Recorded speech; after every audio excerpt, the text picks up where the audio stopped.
उठी डायन। राजस्थान के एक छोटे से गांव में रहती थी रुक्मा देवी। उम्र यही कोई 60 साल की होगी उनकी। गांव के लोग कहते थे कि वो औरत नहीं बल्कि डायन थी, क्योंकि शादी होते ही रुक्मा के पति की मौत हो गई और फिर धीरे धीरे उसके परिवार के सब लोग एक एक करके खत्म हो गए और साथ ही गांव में पड़ा अकाल। जमीन सूख गई, खेती सूख गई, लोग भूखे मरने लगे। रुक्मा को गांव से बाहर निकाल दिया गया और तब से वो गांव के बाहर झोपड़ी बनाकर रहने लगी। कोई भी रुक्मा के घर के आजू बाजू से गुजरता तक नहीं था।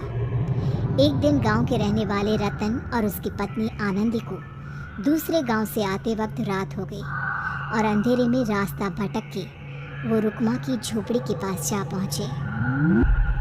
अरे आनंदी, ये क्या हो गया? हम तो रुक्मा डायन की झोपड़ी के पास आ पहुंचे। अब तो सब बुरा होगा। जल्दी जल्दी से निकल यहाँ से। हाँ जी, सही कहते हैं आप। ये डायन हमको खा जाएगी, जल्दी भागो यहाँ से। तभी रुक्मा झोपड़ी से बाहर आती है। अरे रुको, तुम लोग यहाँ मेरी झोपड़ी में आराम कर लो और देखो, इस रास्ते पर आगे मत जाना। हाँ हाँ, हमें आगे जाने से इसलिए रोक रही है ना, ताकि हमें मार डाले तू? अरे ना ना, मैं तो तुम्हारी जान बचाना चाहती हूँ, मेरी बात तो सुनो। डर की वजह से आनंदी और रतन वहाँ से भाग जाते हैं, लेकिन फिर अगले दिन गांव में खबर फैलती है कि रतन और आनंदी ने अपने घर में फांसी लगाकर आत्महत्या कर ली। वजह क्या थी किसी की समझ में नहीं आया। अगले दिन गांव में जोर का तूफान आया और भयानक तरीके से किसी के रोने की आवाज़ गूंजने लगी। अरे भाई, लगता है उस डायन रुक्मा ने गांव पे काला जादू कर दिया है। हाँ भाई, मुझे भी ऐसा ही लग रहा है। लगता है कल आनंदी और रतन मर गए। लगता है ये उसी का किया धरा है। हमें सरपंच के पास चलना चाहिए। वो दोनों आदमी सरपंच के घर पहुंचते हैं। अरे, तुम इस वक्त यहाँ पर क्यों आए हो? जानते नहीं बाहर क्या हो रहा है? कितनी डरावनी आवाज गांव में गूंज रही है। बस मालिक, किसी तरह आ गए। पूरे गांव वालों की जिंदगी का सवाल है। अरे मालिक, ऐसे तो सब एक एक करके मर जाएंगे। तो क्या चाहते हो? क्या किया जाए? मालिक, हमें रुक्मा को मारना होगा। अरे जब तक वो डायन गांव में जिंदा रहेगी तब तक गांव में ये सब होता ही रहेगा। शायद ठीक कह रहे हो तुम लोग, मगर ये काम करेगा कौन? मालिक, अगर आप कहे तो हम दोनों मिलके इस काम को अंजाम दे दे। बस आपको हमें यकीन दिलाना होगा कि हम पकड़े नहीं जाएंगे। ठीक है, लेकिन बाहर जो आतंक का साया है उसमें तुम दोनों रुक्मा तक पहुंचोगे कैसे? हैं? क्या तुम्हें डर नहीं लगता? मालिक, आप उसकी चिंता ना करें। काल भैरव का भभूत है हमारे पास। रुक्मा तक पहुंचकर आसानी से मौत के घाट उतार देंगे उसको। हाँ, मैं भी चलूंगा तुम लोगों के साथ। उस डायन को मरते हुए देखने की बड़ी इच्छा है मुझे। सरपंच उन दोनों लोगों के साथ गांव के बाहर की तरफ चल देता है। गांव में घनघोर काली रात पसरी हुई थी और दिल दहलाने वाली चीख की आवाज माहौल को बेहद खौफनाक बना रही थी। हाथ में काल भैरव का भभूत लिए वो तीनों रुक्मा की झोपड़ी की तरफ जा रहे थे। वहां पहुंचने के बाद, ये लो खंजर और पार कर दो इस डायन के कलेजे के अंदर। मालिक, आप बस यहीं खड़े होकर नजारा देखो, आज ना बचेगी ये। हाँ मालिक, ये भभूत अब इसकी जरूरत नहीं है। मैं इसे यहाँ पेड़ की डाली पे रख देता हूँ, लौटते वक्त हमारी रक्षा करेगा। वो दोनों आदमी चुपके से सोती हुई रुक्मा देवी के ऊपर वार करते हैं। एक जोरदार चीख से वो इलाका गूंज उठता है, लेकिन अचानक रुक्मा के शरीर से जो खून बहता है उसका रंग नीला था। ये देखकर वो दोनों आदमी डर से कांपने लगते हैं। अरे अरे अरे अरे, ये क्या? अरे इसके खून का रंग तो नीला है। अरे तो क्या हुआ?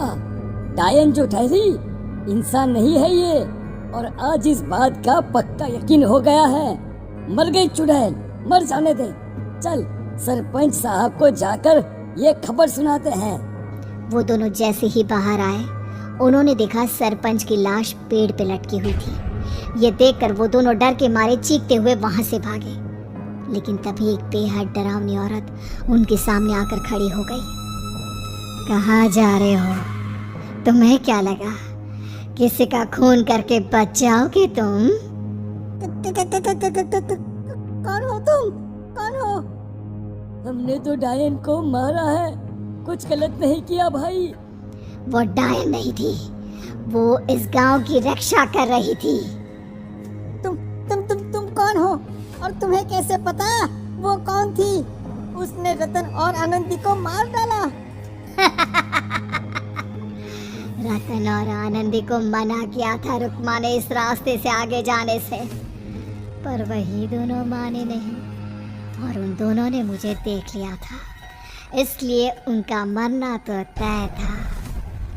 क्या मतलब तूने मारा था? और हम समझ रहे थे कि रुक्मा ये सब कर रही है। अरे वो तो मेरे कब्जे में थी, रोज अपने खून का चढ़ावा देकर इस गांव को बचा रही थी, तभी तो उसका खून नीला पड़ गया था। लेकिन तुमने तो उसे मारकर मेरा काम आसान कर दिया। अरे नहीं नहीं, हम नहीं मानते कि ये सच है। नहीं मानते तो बताओ सरपंच कैसे मरा फिर? क्योंकि उस वक्त तो तुम लोग रुक्मा को मार रहे थे ना, जवाब दो। हाँ बात तो सही है, इसका मतलब इसका मतलब अब तुम लोगों ने अपनी मौत को खुद दावत दी है, क्योंकि जो तुम लोगों को बचाने की कोशिश कर रही थी वो तो अब रही नहीं।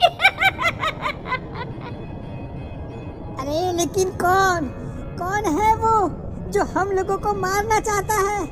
आत्मा, रुक्मा के घर वालों की आत्मा।